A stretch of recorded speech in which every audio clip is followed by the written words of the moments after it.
Bonjour, soyez les bienvenus sur votre chaîne, la chaîne de la Révolution, Kep Congo TV, avec Steven Boswelli, Papa Malachi. Je suis dans la joie de vous apporter notre numéro sur Kep Congo TV. Et sur ces numéros ou sur cette vidéo, nous allons parler d'un sujet vraiment très fantastique qui va amener la révolution dans la vie de tout le monde en général, mais en particulier ce sujet, ces numéros, cette vidéo va apporter la révolution dans la vie des Africains et en particulier la révolution dans la vie des chrétiens. Aujourd'hui, nous avons la Bible, nous les chrétiens. Nous avons la Bible à cause du sacrifice des hommes qui se sont sacrifiés pour que nous puissions avoir la Bible aujourd'hui. Nous avons la Bible aujourd'hui que nous pouvons lire de nous-mêmes à cause du sacrifice de Martin Luther. Nous avons la Bible aujourd'hui à cause du sacrifice de Jean Calvin et tant d'autres que nous appelons les réformateurs. À cause de leur réformation, la réformation de Jean Calvin, la réformation de Martin Luther et tant d'autres, ils ont amené la réformation pour que nous puissions aujourd'hui avoir la liberté de lire la Bible. Tant d'autres parmi eux ont explosé leur vie et ils étaient même tués, malmenés et aussi brûlés vifs pour que réellement aujourd'hui nous puissions de nous-mêmes avoir l'opportunité de pouvoir lire la Bible. C'est de l'ère effort, c'est de l'ère sacrifice qu'aujourd'hui nous avons le grand plaisir de lire nous-mêmes, de découvrir la parole de Dieu, la volonté de Dieu, afin que nous puissions vraiment pratiquer la parole de Dieu pour amener les changements dans notre vie. Ils ont amené la révolution. Parce que très souvent, la révolution amène le changement. À cause de leur révolution, aujourd'hui, nous avons la Bible.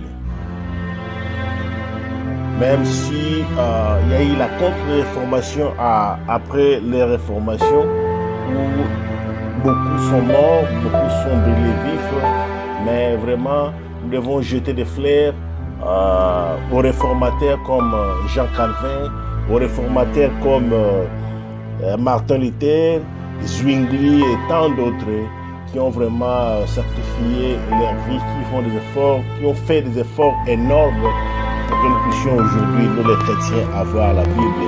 Nous avons la Bible aujourd'hui, nous les chrétiens. Nous pouvons lire de nous-mêmes, nous pouvons découvrir la volonté de Dieu et vraiment être heureux quand nous appliquons les principes de la parole de Dieu, afin que réellement qu'il y ait les changements, l'abondance, la bonne santé, beaucoup de choses, beaucoup de promesses que la Bible nous promet, que Dieu nous promet dans sa parole. Ce que je remarquais moi en tant que chrétien, malgré les efforts de Martin Luther, de Jean Calvin et tant d'autres, malgré les efforts des réformateurs, aujourd'hui nous avons la Bible que nous pouvons lire nous-mêmes, mais malheureusement, nous tombons dans la religion. Ils ont lutté pour que nous puissions avoir la Bible. Les réformateurs ont lutté pour que nous puissions avoir la Bible et lire la Bible de nous-mêmes, découvrir la volonté de Dieu, afin que nous puissions être capables nous-mêmes de faire la volonté de Dieu, accomplir la volonté de Dieu, pour qu'il y ait changement dans notre vie. Mais malheureusement, nous tombons encore dans la religion. Or, dans la religion, il n'y a pas la parole de Dieu. Dans la religion, il n'y a que des demi-vérités. Et les demi-vérités, c'est ce que la Bible appelle la religion. Et beaucoup de fois dans la parole de Dieu, nous voyons comment Jésus-Christ est en train de confronter les pharisiens les pharisiens, si vous lisez la Bible, vous allez voir que Jésus-Christ, à maintes reprises, était en train de confronter les pharisiens. Pourquoi Jésus-Christ s'acharnait avec les pharisiens? Parce que les pharisiens, n'appliquaient pas la parole de Dieu. Les pharisiens, ils ont changé la parole de Dieu au profit de leur tradition. Et à cause de cela, Jésus-Christ vraiment s'est acharné beaucoup avec les pharisiens, les sadducéens et beaucoup de gens. À l'époque de Jésus-Christ, qui ne vivaient pas selon la parole de Dieu, la loi de Moïse que Dieu leur avait donnée, mais au contraire, ils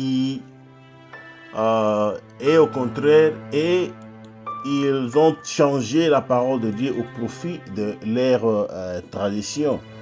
C'est ce que réellement aujourd'hui nous vivons aussi dans ce monde, nous les chrétiens, où nous tombons dans la religion. Malgré les efforts des réformateurs, ils ont sacrifié de leur vie afin que nous puissions aujourd'hui avoir la Bible et que nous puissions avoir la liberté de lire la Bible, d'appliquer la parole de Dieu pour que nous puissions vraiment voir et manifester la puissance de Dieu dans nos vies.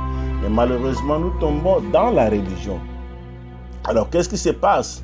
À cause de cela, aujourd'hui, les chrétiens, les croyants chrétiens est diminué. Les croyants chrétiens n'arrivent pas à manifester la vie dans la puissance, la vie dans l'abondance.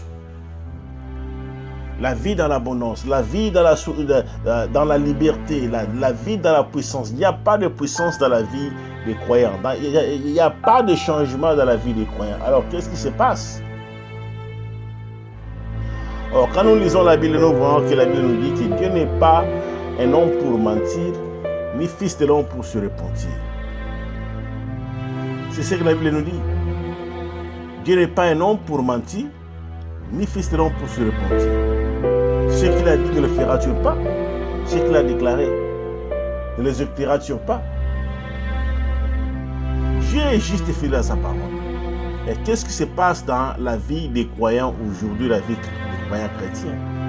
La vie des croyants chrétiens aujourd'hui ne marche pas parce que les croyants chrétiens qui ont la Bible aujourd'hui, avec les efforts des réformateurs, comme je l'ai dit tantôt, les réformateurs, Martin Luther, Jean Calvin et tant d'autres qui ont sacrifié de leur vie pour que les chrétiens aujourd'hui puissent avoir la Bible, mais les chrétiens tombent dans la religion. Les chrétiens tombent dans la religion, comme à l'époque de Jésus-Christ, où les pharisiens avaient changé la parole de Dieu, la loi de Dieu, au profit de leur tradition. Pourquoi? Parce que dans la tradition ou dans la religion, il n'y a pas de liberté, c'est de l'esclavage. C'est de l'esclavage. La religion, c'est de l'esclavage. Nous devons sortir de la religion parce que dans la religion, il n'y a pas la parole de Dieu. Dans la religion, il n'y a que de demi-vérités. Il n'y a que de demi-vérités. Il y a beaucoup de demi-vérités aujourd'hui dans ce monde. Il y a beaucoup de demi-vérités aujourd'hui qui sont enseignées dans les églises, dans le christianisme. Il y a beaucoup alors. Par exemple, on vous enseigne la prospérité. On vous enseigne la prospérité. Mais on enlève à la prospérité sa valeur spirituelle. Et quand on enlève à la prospérité sa valeur spirituelle, la prospérité est mal comprise et à cause de l'incompréhension de la prospérité, parce que sa place spirituelle est enlevée, les croyants chrétiens ne peuvent pas manifester ou vivre la prospérité. D'ailleurs, la prospérité, ces sujets de la prospérité, je dirais, par exemple, on ne peut pas enseigner, par exemple, la prospérité à un chrétien. J'y reviendrai encore sur ce sujet de la prospérité. J'ai juste donné un exemple, par exemple, où aujourd'hui, les croyants sont détournés. Ils sont détournés de la parole de Dieu et ils se retrouvent dans des demi-vérités, dans les mensonges, des enseignements comme la prospérité, malheureusement. Ça, c'est la religion. Un enfant de Dieu, un héritier, selon la parole de Dieu, selon Romains 8, on ne peut pas enseigner à un héritier la prospérité. Ça, c'est la contrefaçon pure et simple. Ce sont les enseignements de l'enfer. Ça, ce n'est pas la volonté de Dieu. À un héritier, on enseigne le management, la gestion, comment gérer, parce qu'il est déjà riche, il a déjà tout. La Bible dit que nous sommes héritiers et co-héritiers de Dieu. Un héritier, on ne peut pas enseigner à un héritier la prospérité. S'il est ignorant de ses droits, on lui enseigne, on lui montre que tu as des droits. Voilà, tu es héritier, tu mérites ça et ça et ça. Maintenant, il faudra que tu puisses agir comme ça pour jouir de ton abondance, de tes droits en tant qu'héritier. Voilà l'enseignement qu'on peut donner à un héritier. Et s'il est conscient de sa position et de ses conditions, maintenant on lui donne la gestion, comment maintenir la prospérité. C'est ça ce qu'on devrait normalement enseigner dans nos églises, dans le christianisme aujourd'hui. Mais on enseigne la prospérité, des enseignements erronés de l'enfer. On enlève à la prospérité sa valeur spirituelle, sa compréhension spirituelle. Voilà le croyant qu'on enseigne, à qui on enseigne la prospérité ne prospère toujours pas. Pourquoi? Parce qu'on a fait de Dieu, on fait de Dieu maintenant un magicien. Or, Dieu n'est pas un magicien. Dieu n'est pas un magicien. Pourquoi? Parce que les principes de la magie ne fonctionnent pas avec Dieu. Les principes de la magie ne marchent pas avec Dieu. Les principes de la magie ne sont pas dans la parole de Dieu. La parole de Dieu n'enseigne pas la magie. Qu'est-ce que nous voyons aujourd'hui? Qu'est-ce que nous remarquons aujourd'hui dans la vie des croyants, dans la vie des croyants chrétiens? Les croyants chrétiens pensent que Dieu est un magicien. Or, Dieu n'est pas un magicien. Les croyants chrétiens pensent aujourd'hui que s'ils ont besoin de l'argent, ils ont besoin des voitures, ils ont besoin des maisons, ils ont besoin de la nourriture, ils ne peuvent que demander à Dieu, Dieu, j'ai besoin d'une voiture, Dieu va aller dans l'usine fabriquer une voiture pour les croyants chrétiens. Dieu, j'ai besoin d'argent, Dieu va dans la banque pour prendre de l'argent et donner aux chrétiens. Dieu, j'ai besoin d'une femme, Dieu va chercher une femme pour vous. Ça, ce sont les principes de la magie. Ça ne marche pas comme ça avec Dieu. Dieu nous a bénis de toutes sortes de bénédictions spirituelles dans les lieux célestes en Christ. Nous sommes héritiers de Dieu et co-héritiers avec Christ. Mais dans la Bible que nous lisons, la Bible nous dit que nous devons travailler. Si vous ne travaillez pas, alors c'est vraiment très compliqué. Vous brisez les principes de la parole de Dieu et alors vous ne serez pas en mesure de pouvoir jouir du bonheur, par exemple. C'est comme ça. Parce que Dieu lui-même dit, tu mangeras ton pain de la sueur de ton front. Ça, c'est la parole de Dieu. Mais tu ne veux pas travailler, tu restes là, tu pries, tu fais 1001 prières pour attendre la prospérité, pour attendre l'argent, ou les choses venant de Dieu. Ça ne marche pas comme ça parce que Dieu vient dans ta vie pour te bénir. Dieu ne vient pas dans ta vie pour t'impressionner.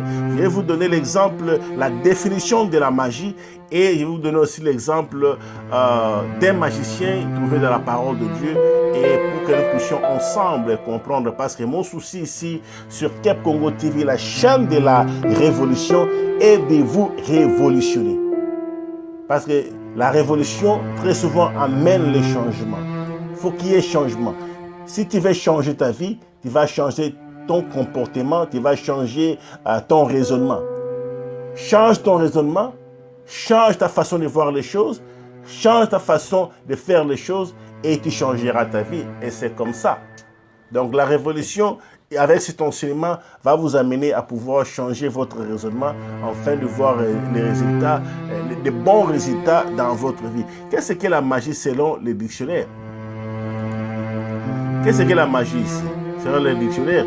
La magie est une pratique fondée sur la croyance en l'existence d'êtres, de pouvoirs et de forces occultes et surnaturelles, permettant d'agir sur le monde matériel par le biais des rituels spécifiques.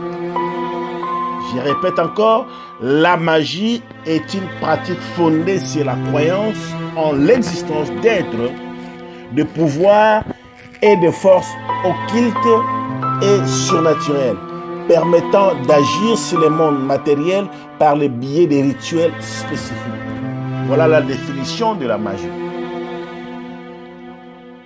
Alors, avec cette définition, Dieu n'est pas ici. La magie, la pratique ou une croyance fondée sur l'existence d'êtres, de pouvoirs et de forces occultes. Nous voyons aussi l'occultisme et surnaturel, permettant d'agir sur le monde matériel par le biais des rituels spécifiques. Ce que font les magiciens. Les magiciens font des choses terribles pour impressionner la vie des gens. Or, Dieu n'est pas un magicien. Dieu n'est pas un magicien. Dieu ne vient pas dans notre vie pour nous impressionner. Dieu vient dans notre vie pour nous bénir.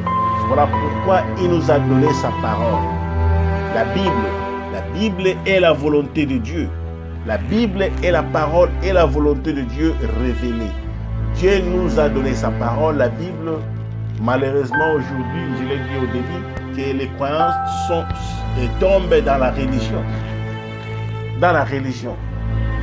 La religion qui est juste l'ensemble des demi-vérités, des mensonges pour maintenir les croyants chrétiens dans l'esclavage,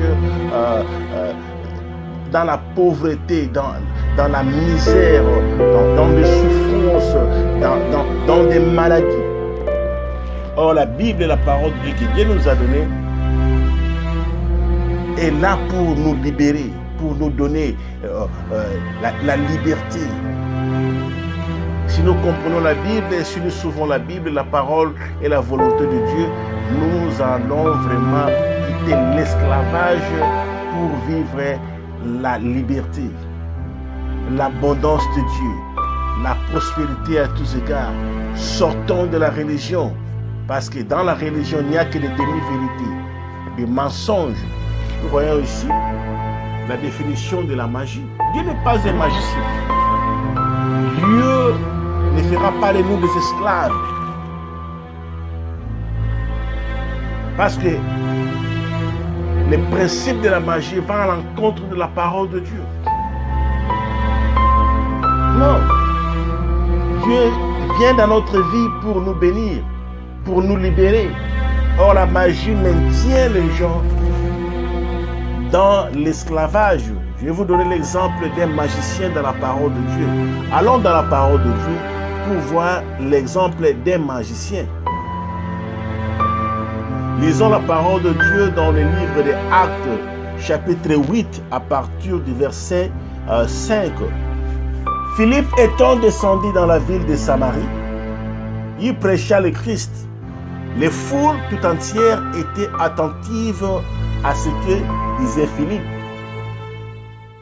Lorsqu'ils apprirent et virent le miracle qu'il faisait, verset 7, car des esprits impurs sortirent de plusieurs démoniaques en poussant de grands cris, et beaucoup de paralytiques et de boiteux firent guérir. Verset 8, il y eut une grande joie dans cette ville. Verset 9, il y avait auparavant dans la ville un homme nommé Simon, qui s'est donné pour un personnage important, un impressionniste, Simon. exercer la magie et provoquer l'étonnement du peuple de la Samarie. Voilà le verset 9 en Actes chapitre 8 nous dit qu'il y avait un homme dans la ville nommé Simon le magicien. Et cet homme Simon s'est donné pour un personnage important. Exercer la magie et provoquer l'étonnement du peuple de la Samarie. Voilà. La magie est là pour impressionner les gens. Les magiciens est là pour impressionner les gens.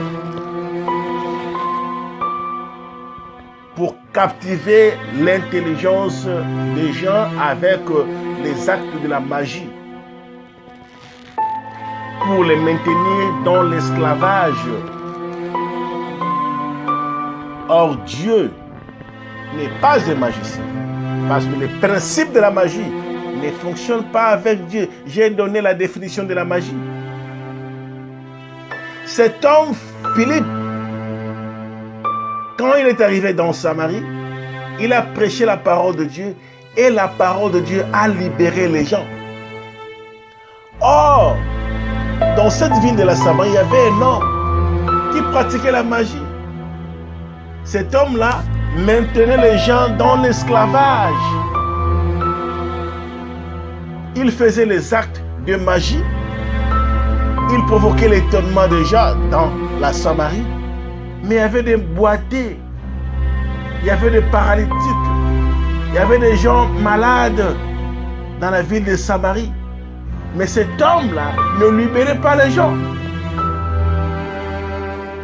Or, lui, son souci avec, qui est le même, le souci de son maître, le diable, est de maintenir les gens dans l'esclavage, dans la pauvreté, dans la misère, dans la souffrance.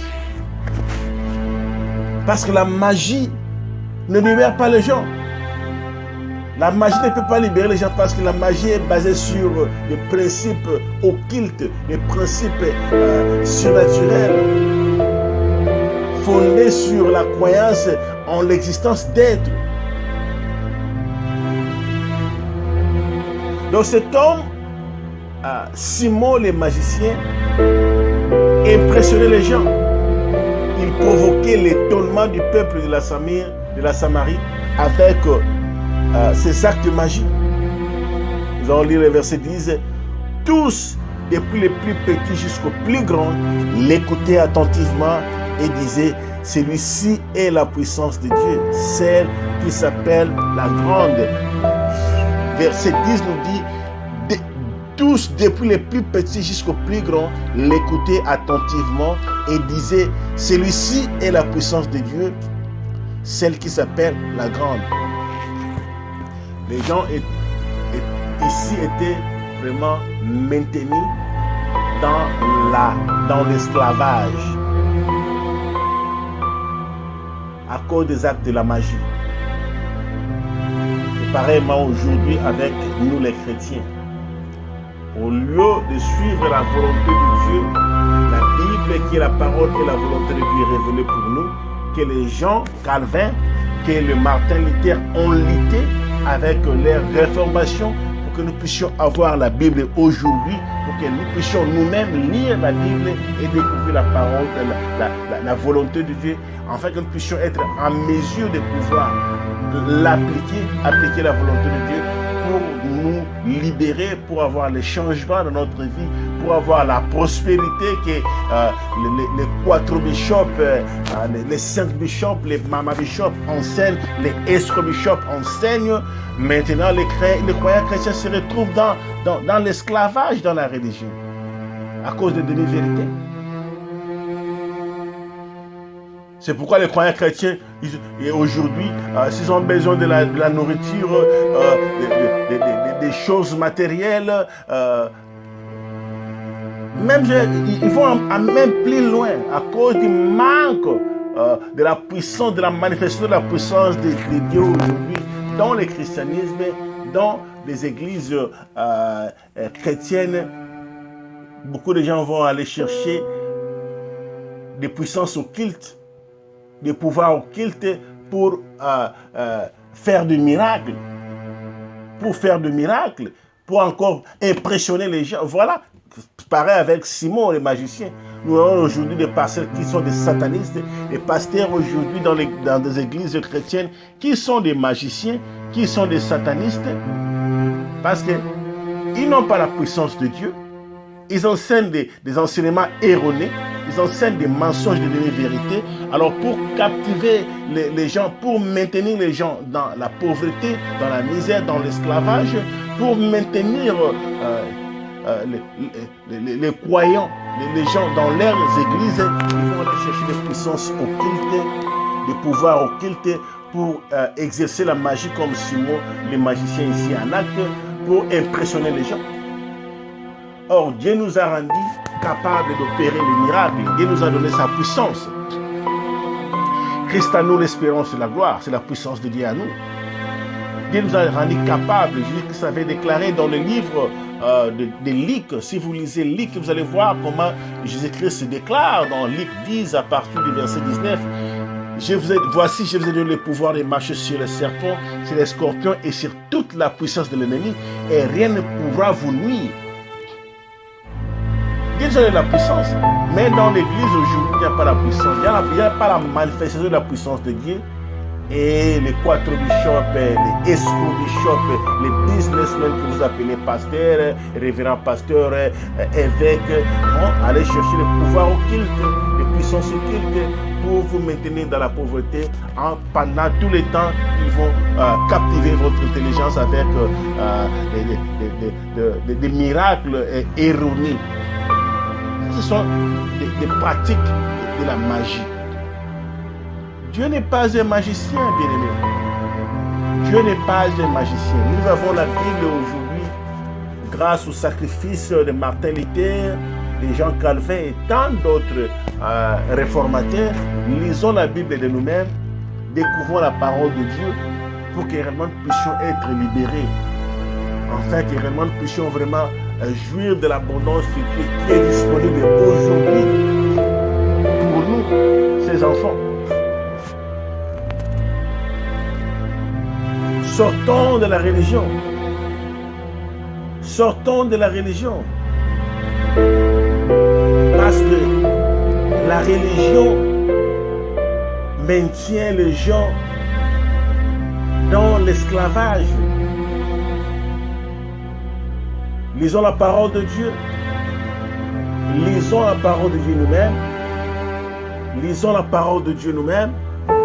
Comme le croyant merveilleux de Béret, ces croyants merveilleux de Béret qui écoutaient la parole de Dieu, mais aussi faisaient de leurs propres recherches pour voir si ce qu'on leur disait était exact.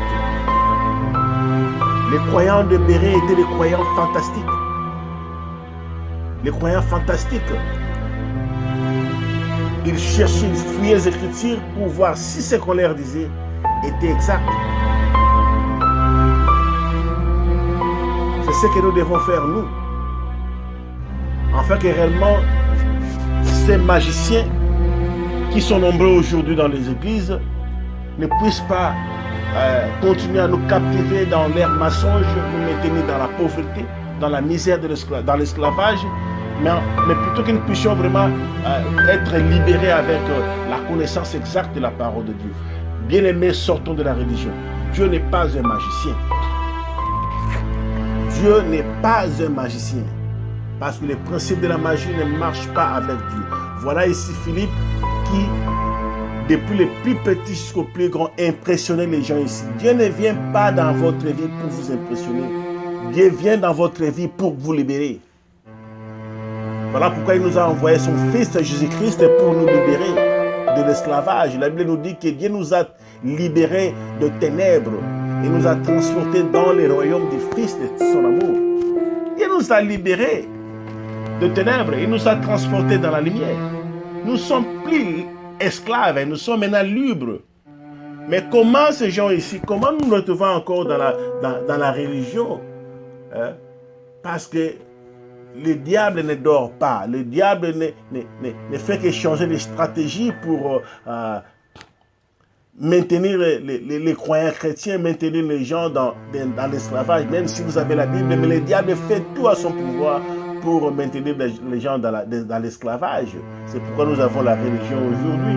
Et Jésus-Christ, à son époque, confrontait les pharisiens pour leur dire, vous changez la volonté de Dieu, vous changez la parole de Dieu au détriment de votre tradition, parce que leur tradition, leur religion maintenait les gens dans l'esclavage, dans la pauvreté, dans la misère. Pareil aujourd'hui, avec les enseignements erronés et les vérités de la religion que les quatre bishops enseignent, les businessmen, pasteurs, révérends, pasteurs et apôtres enseignent pour encore maintenir les gens dans la pauvreté, la misère, dans l'esclavage.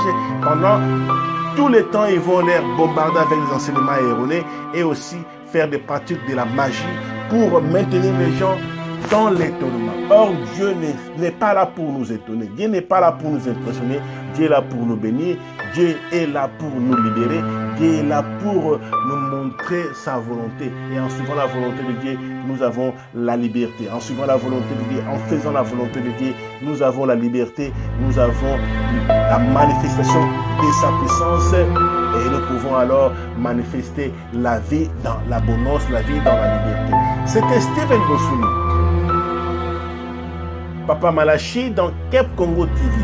Si vous êtes nouveau ici sur cette chaîne de la Révolution, s'il vous plaît, veuillez vous abonner. Et quand vous abonnez sur notre chaîne, n'oubliez pas de cliquer la sonnette des notifications de façon à ce que vous soyez à tout moment signalé par YouTube quand nous postons une vidéo sur notre chaîne YouTube, la chaîne de la Révolution Kep Congo TV. Merci beaucoup d'avoir suivi. Continuez à suivre notre chaîne, continuez à soutenir notre chaîne, la chaîne de la Révolution Kep Congo TV, pour que réellement vous soyez libérés.